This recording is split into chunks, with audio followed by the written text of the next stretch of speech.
Hi friends, welcome back to Calm in the Chaos Homeschool. If you're new here, my name is Davine and I homeschool 4 kids ages 10, 11, 12, and 14. So today I'm going to be doing a flip through and just talking about total health, choices for a winning lifestyle. This is a high school health course. It says right there, a health textbook for high school. I have 2 girls who are going to be in 7th and 8th grade next year. However, both of them are going to be starting some high school credits next year because my 8th grader is a little bit on the older side and my 7th grader is very capable of starting some high school level courses. So we are going to be starting on health. I plan on taking, I would say 2, 3, 4 years to cover their health credit. I don't want to just do one health course. I want to just slowly do a little bit each year and work our way up to what I feel like they should know as far as health goes. So it's not going to be a full-on health credit. We're going to be using this book as a guide, but we will be spreading it out through several years.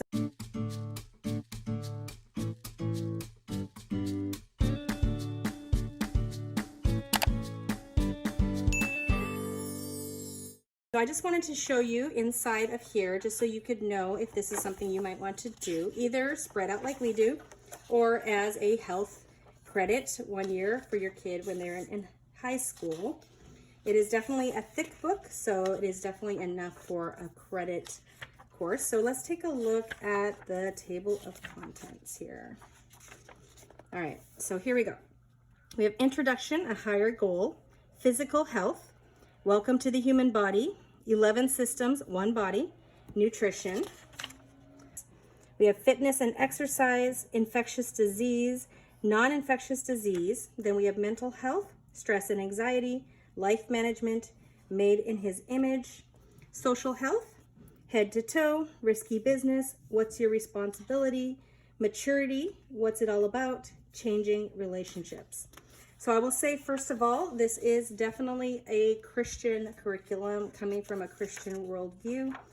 And what I am going to be doing with this, well, actually, I'm gonna start flipping through a little bit here before I start talking about what I'm going to be doing with it. So I'm not gonna flip through the whole book, but I will flip through a bit while I'm talking about what I'm going to do. So I personally feel like some of these topics, so here's the unit 1. So I feel like some of these topics would be totally fine for me to do with my younger girls. So currently 12 and 14. I think some of these would be great. We're talking about the different body systems, and we have definitely talked about the basics of puberty and changing and reproduction and things like that. So we can talk about a lot of those things. I do like that this does go into mental health and things like that, stress and anxiety. That's something I have to deal with myself and trying to reduce that, and just how that will affect someone's body. I do want to reserve some of these topics for when they're a little bit older, probably the more, I guess, STDs and stuff like that, but it does talk about those things.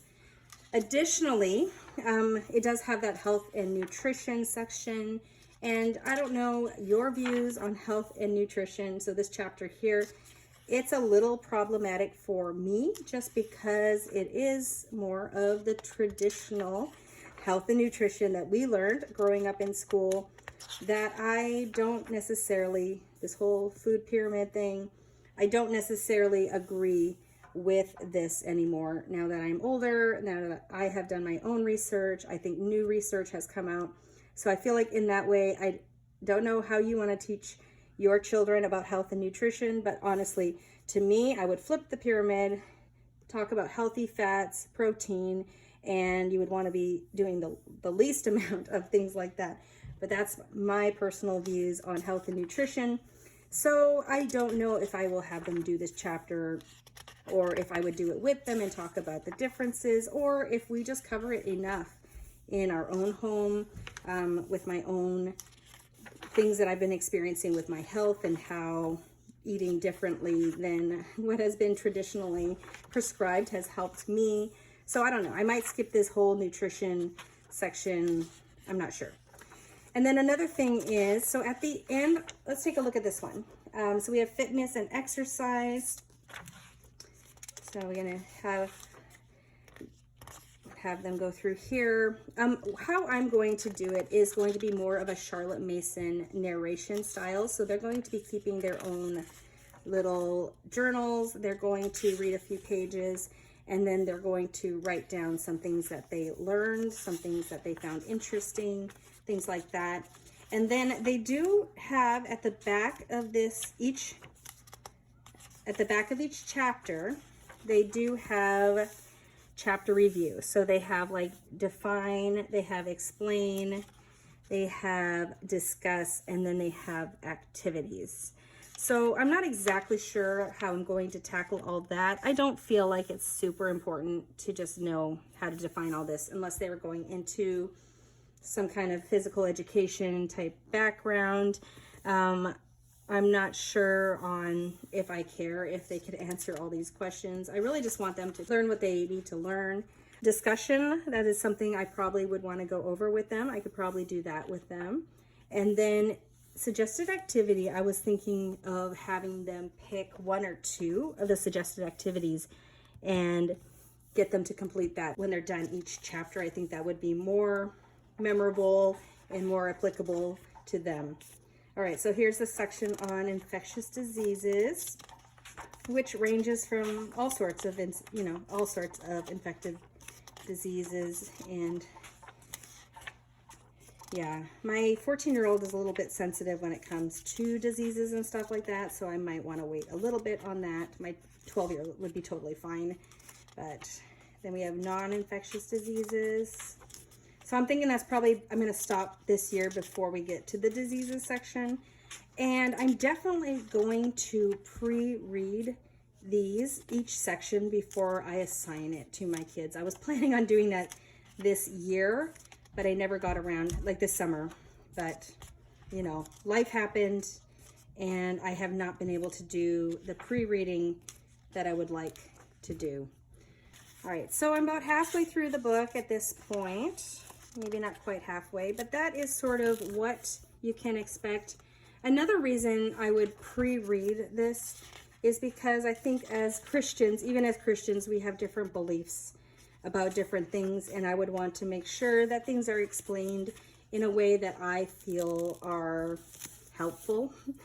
I think there's very different ways that people explain things, and growing up in a Christian family as a pastor's daughter, I feel like things are not always talked about, maybe in the most healthy way. So I think that even as a Christian, you should probably be, especially in this area of health, mental health, social health, things like that, you should probably be pre-reading and just making sure that whatever you are presenting to your children, it is what you think, what you have learned yourself in studying God's word and in being in community with other Christians, if that is how you want to present the information to your child. So I'm going to say I plan on using this book, but I'm not going to just hand it to my children.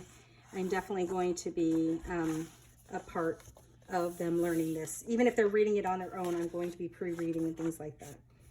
All right, so this is the end here. We have some notes, bibliography, glossary. Yeah, so I feel like some of these words would be good to know. Maybe I would have them write down some words and their definitions, but probably not all of those words that they had. Actually, and then there's index, but I think that's it. Actually, I forgot. I was actually going to have them do more of a note-taking strategy with this. So learning how to take notes and kind of create outlines on what they were learning. So I lied about the Charlotte Mason approach when it came to this. I was thinking more of a outline note-taking, learning how to do that using this book, because I know that's very helpful when it came to university and stuff like that. Okay, so I hope that was helpful. If you want to see how I implement this through the next year, as well as all the other curriculum I'm using with my 4 kids in 5th, 6th, 7th, and 8th grade this upcoming school year, do stick around.